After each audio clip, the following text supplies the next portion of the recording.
Alright, so the night started off with a six-man tag match with Dark State versus OTM and Mike Santana. The match was like 11 minutes. Lucian Price and Bronco, they stood out. That's the name I couldn't remember last week, was Lucian Price. And Sugar also stood out as well. But OTM ultimately wins that match. Then next, Miles, he's in like an interview with Vic. They talk about, and he's talking about pretty much everything he's been through since being in NXT with the NQCC, and how that helped him like get his bearings in the ring. And then he also said thank you to Ethan Page for pushing him the way he was pushing him backstage, and ultimately him winning the NXT North American Championship. Then but then he speaks about his opponent, Johnny Gargano, saying, "Oh, I want Johnny to, I want him to bring it, so that way when I beat him, I know, this isn't just something that fell. Obviously, it's not something that just fell in his lap because he earned it, but just to prove himself, as to reaffirm he is the star that he thinks he believes he is, or the people believes he is." And then Johnny pops up and he's like, "No, no, no, no, no, no." Well, actually, no, no, no. He don't even say no, no, no, no.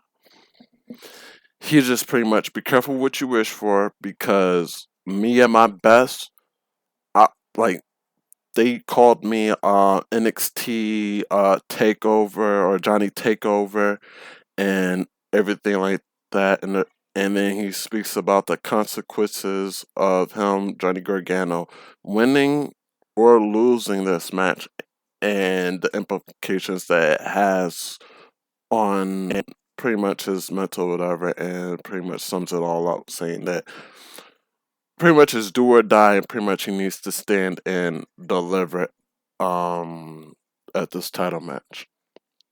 Then we go into Los Americanos versus Birthright, aka the Nepo Babies, for a title shot at Stand Deliver. The match was 11 minutes. Los Americanos, they came up first, then Birthright. So Los Americanos, they got like a little early jump on them, but it wasn't like a full on out of ring ball. They just pretty much like tapped them and then threw them in the ring and whatever, right? So as they're wrestling, there's a whole bunch of stuff that's going on. First, obviously interference from the outside. Then secondly, Shiloh, he pops up at one point and he chases off the rest of everybody that was at ringside, like Lexus King, what was that? Lexus King, Charlie Dempsey, and Ariana Grace. They get chased off by Shiloh Hill. He has a steel chair, and he was also wearing a clown mask on the back of his head. So he looked like one of those guys that you see in those tiger videos. I think it's in India, and they'll have like the tiger mask on the back of their head, because the legend or the myth is, if they see your face and it looks like you're walking away from them, the likelihood of you getting attacked by a tiger is low, apparently.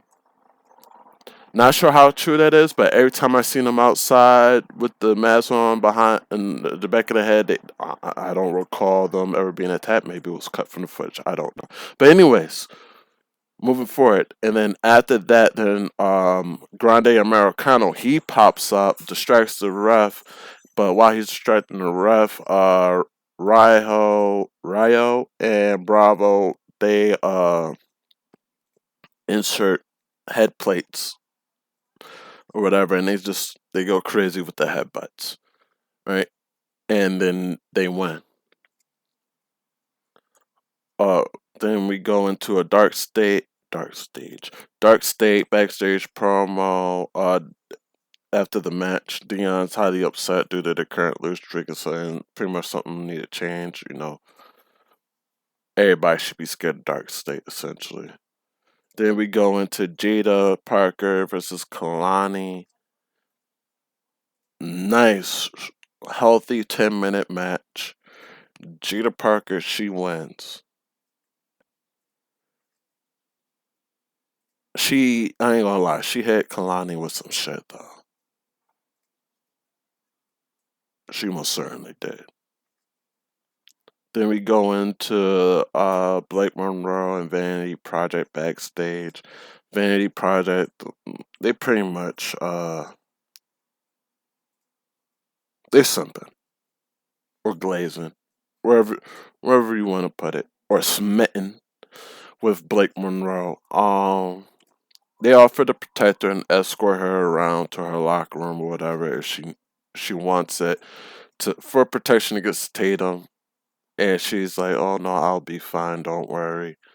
Everybody's seeking out the glamour of her, but she also still has Tatum's title from the since she's held this title that's not hers since the Booker T Appreciation Night. Essentially, that's how long she has had this belt, just walking around.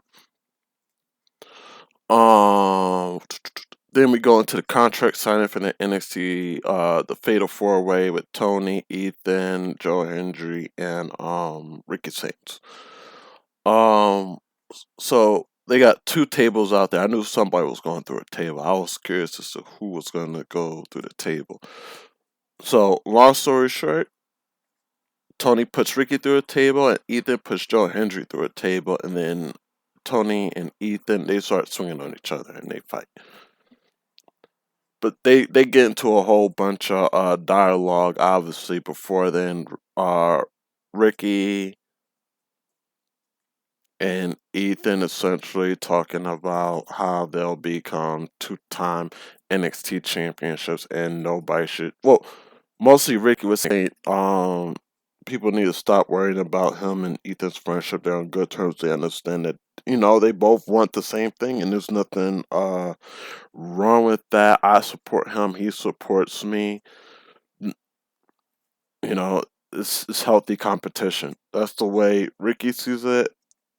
Um, Ethan, he pretty much says that there's nobody on the NXT roster that's better wrestler than him and all this other stuff, and that nobody can hold a candle to him. But all at the same time of him saying this, Ricky's jaw drops. Like, bro, I'm part of that roster. Like holy, and then Joe he pokes fun at their little thing they got going on, but like nobody's really focusing on Tony. It's like Tony's the dark horse because he's never held the title. Only title he had was that North American championship title. He has never had the NXT championship. He's been grinding for years now. This is the time. If anything, Stand and Deliver is the time for Tony. But essentially, he tells them all to shut up and tell them that they've all had the privilege of either having the title at one point in time and losing it, or in Joe Hendry's taste case, he's the reigning champ, and Tony needs that. And yeah, I'm with it. Anyways, bef- no, we could go into this. All right, so then,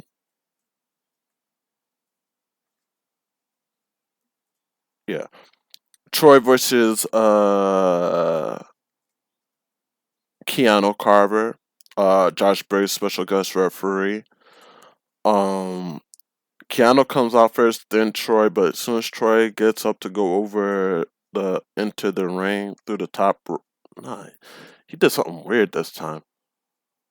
Now that I think about it, Cause usually he just throws his leg over the top rope. He went through the top and the middle rope like a regular human being for some odd reason this time. But when he did that, Keanu attacked him and they fought outside the ring for like maybe a little over a minute. Then they went back in the ring. The full match was about 3 minutes from when Josh Briggs started the match. But during the match, Keanu, Keanu, he like puts his hand on Briggs for a little minute, and then Briggs, because he's not a regular ref, he put his hands back on him, and then Jasper Troy, he tries to capitalize off of it, but Keanu kicks out, and but it was like one of those close pins. Like it could have been a 3 count, but it wasn't a 3 count. So Jasper gets in Briggs' face, pushes him and everything. It's like, yo, that's three. How is that two? And everything like that. And then as soon as he put his hands on him, that's when Briggs put his hands back on him and dropped Jasper Troy. Then Keanu capitalized off of that, gets the pin, and wins. Right? So then after the match, uh Josh, he calls for the bell. Winner of the match, Keanu Carver, he tries to get up out of there. But Keanu, he goes up to Josh Briggs as he's trying to get out the ring. He's like, no, no, no, no, hold up, buddy. You gotta raise my hand. That's what a ref's supposed to do. You gotta do your job, right? Fair. So Josh is like, all right, no problem, no problem. I got you, I got you, I got you. And then he's holding his head. All right, raise your hand. All right. And then as soon as he raises his hand, hits him with a clothesline, drops Keanu, and walks out laughing. So then we're gonna go into this. Keanu. All right. So Rob Stone's backstage, and he's talking with. Oh my God, Sarah. What's her name? Sarah Scriber. I'm about to miss what to say, but he's talking to. It was probably that blonde lady from last week. I forgot her name. No, hold on. I got this. I got last week's. Hold on.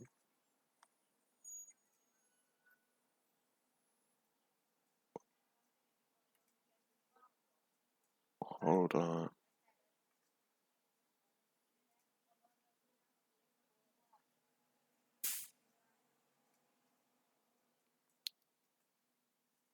I think that was her name. I could be wrong. Thought I had it in my notes. Apparently I don't. Either I'm looking at the wrong part. Anyways, moving forward.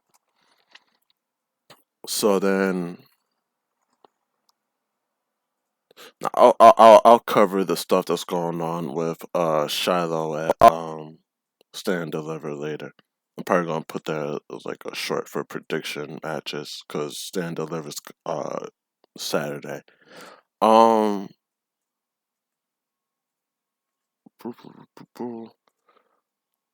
Here we go. Keanu runs into Robson backstage, presses him about what happened out there with Josh Briggs. Rob's like, "Oh, I understand." Um, Jasper told me what happened, and then Keanu stands. I don't care what Jasper guys say. What are you gonna do about it? Pretty much, it's like, look, I already put y'all in a triple threat match next week, so he'll there's just gonna be a triple threat with the three of them next week, Tuesday on NXT.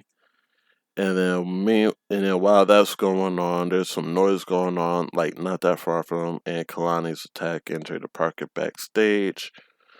Then we go into wait, before we get into the main event, Tatum Paxley comes out, calls out Blake Monroe, she comes out. They go into a whole back and forth because Tatum wants her title back, but Blake's just been holding on to it for like the past, what, going on 3 weeks now. She still hasn't left with it. Tatum did try to get it back, but she did not get it back. Gotta be quicker than that, Tatum. Gotta be quicker than that. Uh, anyway, so main event time. Oh, they have a match at Stand and Deliver for the title as well. So that's the thing that's going to be happening. Then we go into the main event: Lola Vice versus Kendall Gray, number one's contender match for the NXT Women's Championship at Stand and Deliver.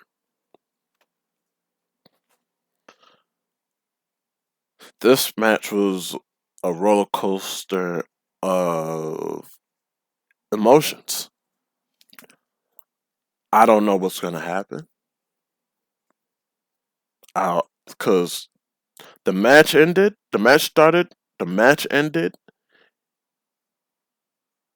but there was no winner. So there was two different refs out there. They had the regular match ref for the match. Then the other ref, he came out, but he came who was the head? I forgot bro's name, but I know exactly what it looked like.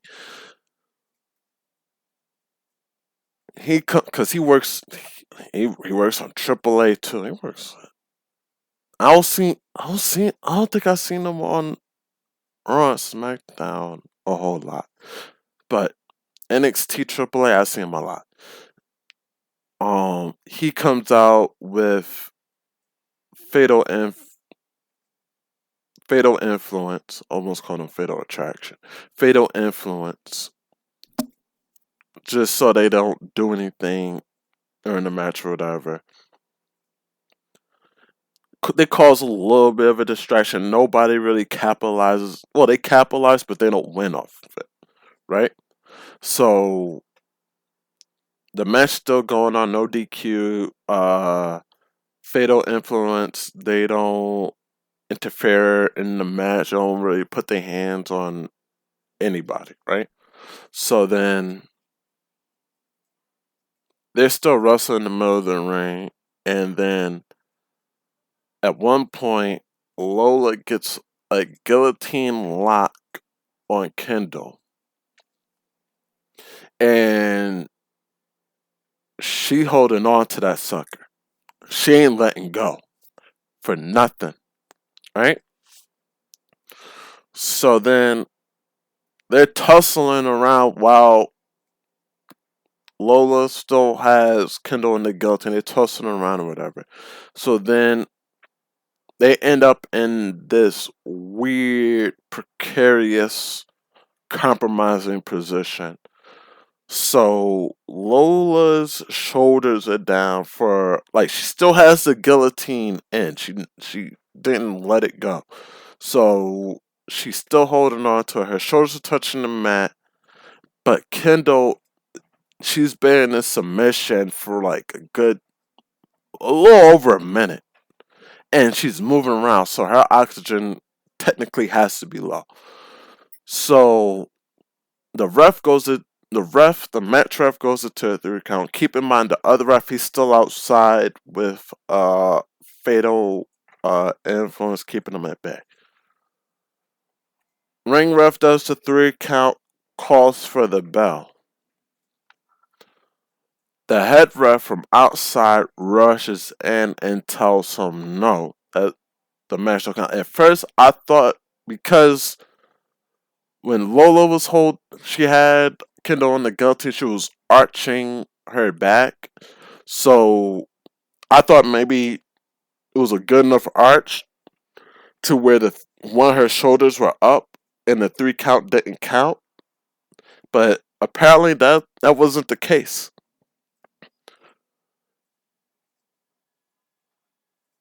I want to say at about or around the 3 count, the 2 going into the 3 count, Kendall tapped out on Lola Vice's, actually Yeah, on her booty. Yeah, tapped out on her booty, right? So the refs are going back and forth about it, trying to get in. I think Rob Stone comes out, but Shawn Michaels, he definitely comes out. And they try to get to the bottom of this, try to figure out who the winner is. So, despite how GC Jane sees this match, more than likely it's going to be a triple threat. And this would be the second.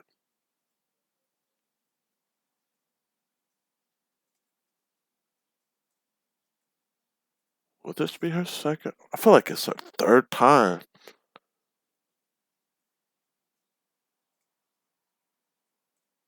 This gotta be like her third triple threat for this title.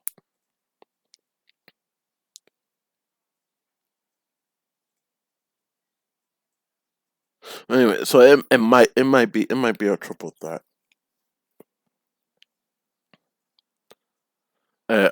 Stand and Deliver,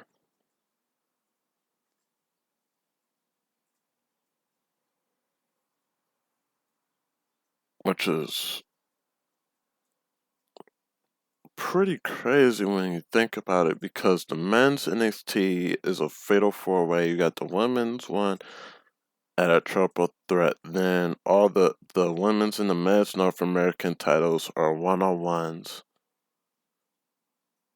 This is, and then you got Los Americanos going against um what is it? Not Vanity Project because I think all three of them together are Vanity Project. I think they're called Swipe Left or Swipe Right or whatever.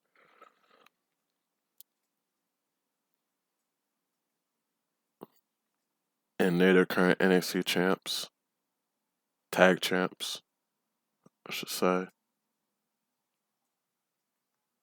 This this is gonna be a interesting stand and deliver.